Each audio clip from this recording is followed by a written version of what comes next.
Hey everyone, we're back. We've been really busy here at the studio, and so we have not been making our videos, but we are back this week with an awesome wintry palette for our DIY bucket with some really gorgeous lisianthus and garden roses, so let's get into it.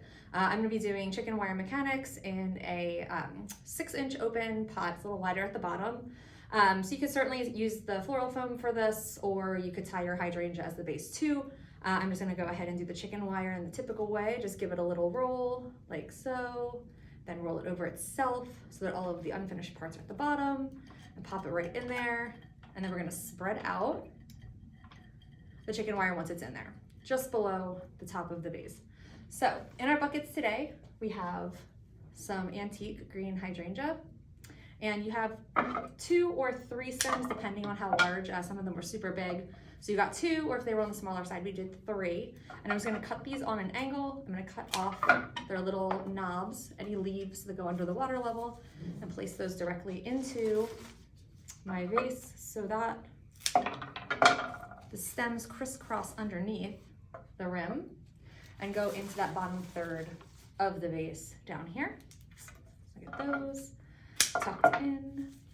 Next, we have some really nice green, kind of a wintry green. This is Oregonia. It's kind of shrubby. It's super long lasting and can be broken into a bunch of smaller parts. Or if you were doing a longer arrangement with more articulation, you could use it as a full stem as well. So we have, let's see here, 3 or 4 stems of that, depending again on how large they were, because they're not all the same. So I'm gonna break this down into smaller bits. If it's a nice long piece like this, you can use it as is, or you could trim in between so you get a finished piece and then the lateral stems coming off from there.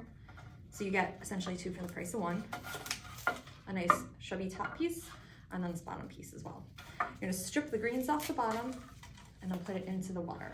The Oregonia is very long lasting. You wanna make sure it hits the water, but you don't have to be as worried about it as you would with some other stems keeping it in the water, because this does have really long shelf life and lasts really well out of water as well. So tuck that in. This is kind of a rough branch, so you just want to make sure you're using an appropriate scissor or clipper to get through that. There we go.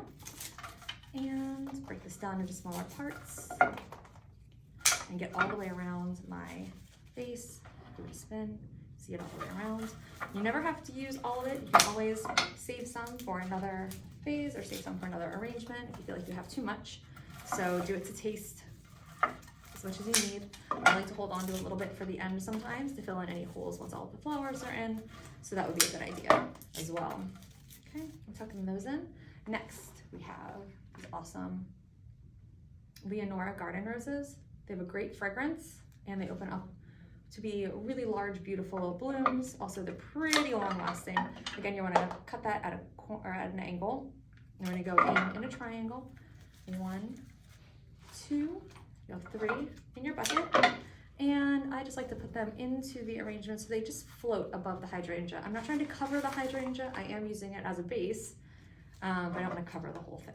If it has nice leaves on it, I go ahead and I leave that foliage on there to be a part of the arrangement too. To give a little more depth and a little more texture in our arrangement. Okay, so you can see 1, 2, 3. Next, we have 4 toffee roses, which are amazing. They're one of my absolute favorites. They almost have a shimmer to their petal, and they have these great, as you can see here, the way they unfurl. They have all of these cool little curls in their petals.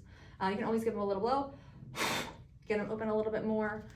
You don't really need to give them a roll. You can if you want. They will continue to open, so you don't really have to force it.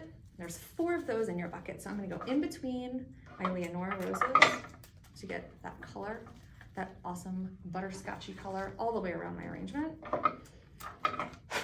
And then I'm gonna put 1 more centrally placed to take that color through the arrangement. And this one, I like to sink in a little bit deeper so it's more even with the ones around the outside. This gives more of a look of a spilling, overflowing look instead of coming to a point at the top. This gives a little more squatty and lush look to the arrangement.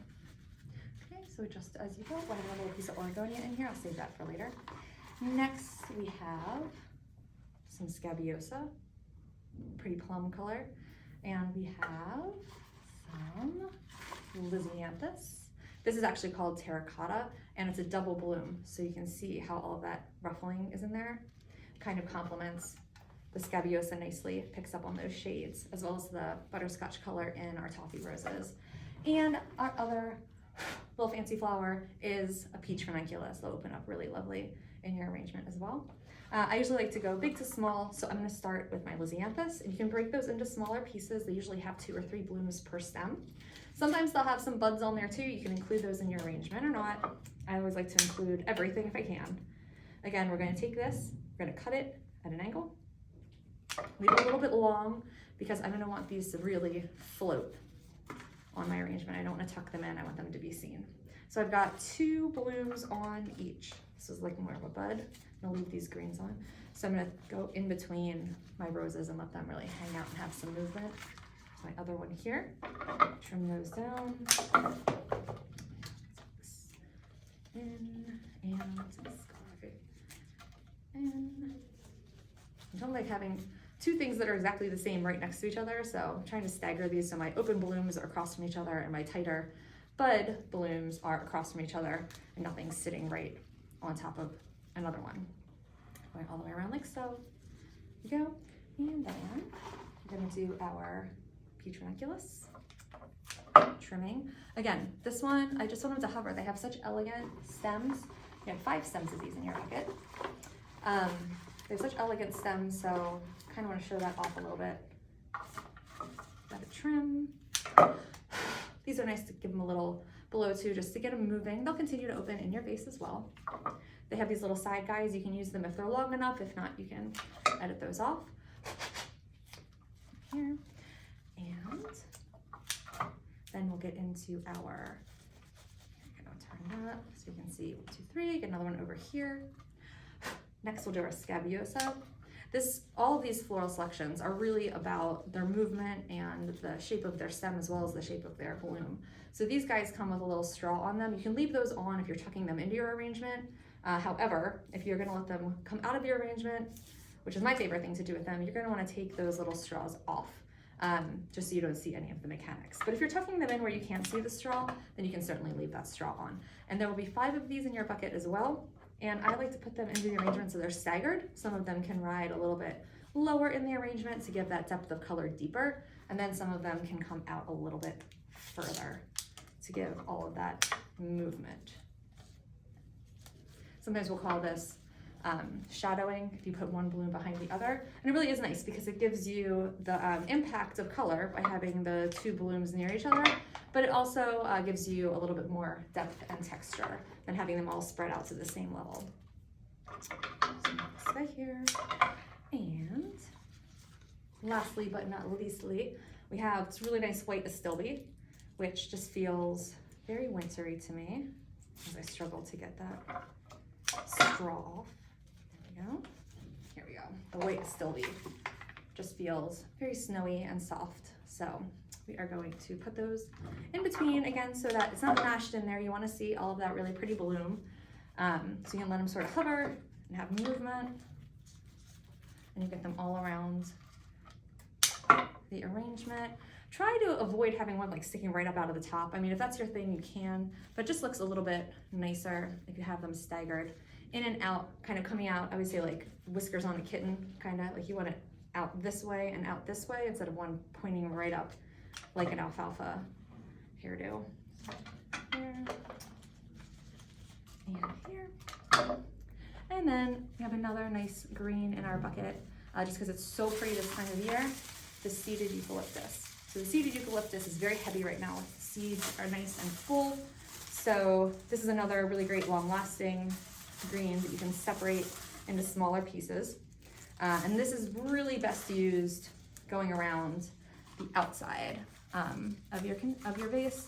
So it kind of comes out and down and gives you a nice lovely cascade, covers where you might be able to see into your container or your vase, and breaks that line where the container ends and your flowers start. to make a nice, smooth transition from one to the next. And really lean into the shape of it. It's really saggy. Get it into a place where you need something to come down or out. See all of that. If you have any leaves that are starting to dry on there that you're not fond of, you can leave them. I love dried eucalyptus. I think it makes a really cool texture, but if it's not your thing, just pull them off and use the seeds in your arrangement instead. And then if you had any more Oregonia hanging around in your bucket or left over from when you were designing with it earlier, you can come back in to your arrangement. And if you see any holes or see any spots that feel like it needs a little something, or maybe a stem that needs to be held up a little bit more, you can tuck these guys in just to fill that little bit of space or any little gaps that you might see that you're not fond of there as well. Okay.